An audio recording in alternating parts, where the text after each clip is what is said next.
Miles from anywhere and surrounded by thousands of acres of sugarcane is the tiny community of Miracle Village, a safe haven for the most despised people on earth. No, I don't want to have anything to do with a sex offender.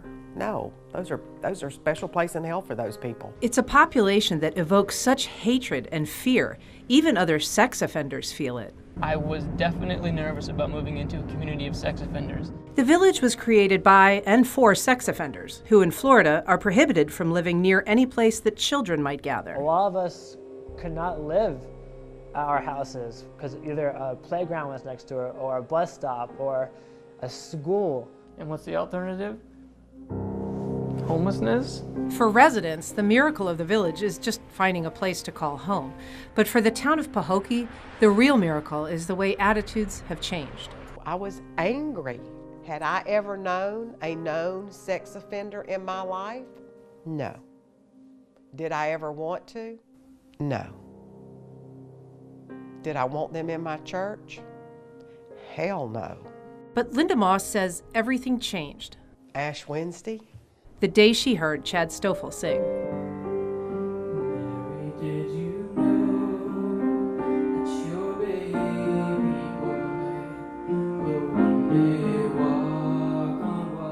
The music affected Linda, but also changed her.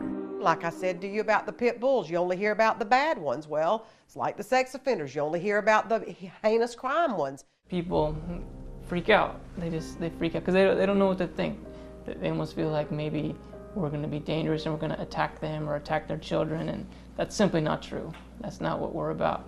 In fact, according to the Bureau of Justice statistics, sex offenders as a group are less likely than others to reoffend, and local law enforcement says Miracle Village has never been a crime problem. And they've seen what our village has done.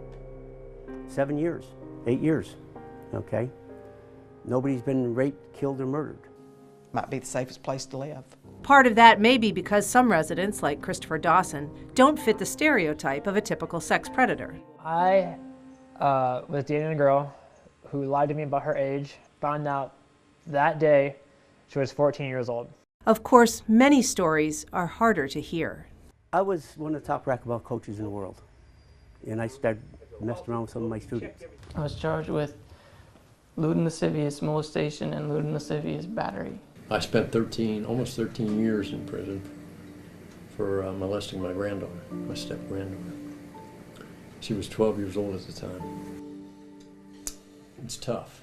It's tough to deal with, to know you're capable of committing that kind of a crime.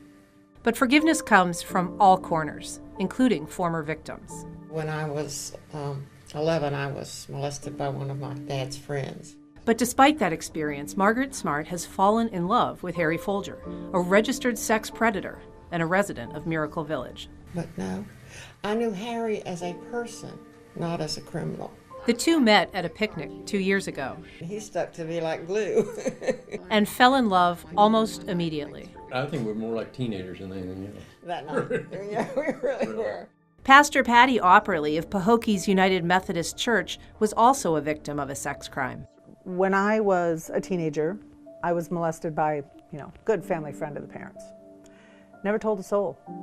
Because it must have been my fault. But she believes in second chances, and she so trusts the men she knows from the village, she once gave them her house keys to set up an after-church dinner. Well, Paul and I are finishing something up here, and I don't remember what it was, and all of a sudden he looked at me and he said, "Do you realize our daughter's home alone with 11 sex offenders?" I was like, huh. It's a view that some might find incomprehensible, but one rooted in faith. The folks that are here in the village, they're in counseling, they've gone to jail, they've faced their accusers, they've been humiliated, mortified, and they're repentant. The hardest thing in the world for me to do was the first time I stood up there and said I'm a sex offender. Because everybody said, oh, Now, I don't care. I want people to know. I was a sex offender, I'm not currently. Some of us made a mistake in our lives and we have to own up for it, but we're still human beings. We're still children of God. If we punish us, yeah, punish us, and we'll pay our debt. But once we get through that, we'd love a chance to just move on with our lives and try to start again, like almost every other type of person out there. you got to dig, I guess the best way to put it is down deep in your heart and say, really, what's right? What's right here? What are we called to do as Christians? What are we called to do? If I don't love a sex offender, then I'm not loving Christ. Ann Schindler, First Coast News, NBC 12, ABC 25.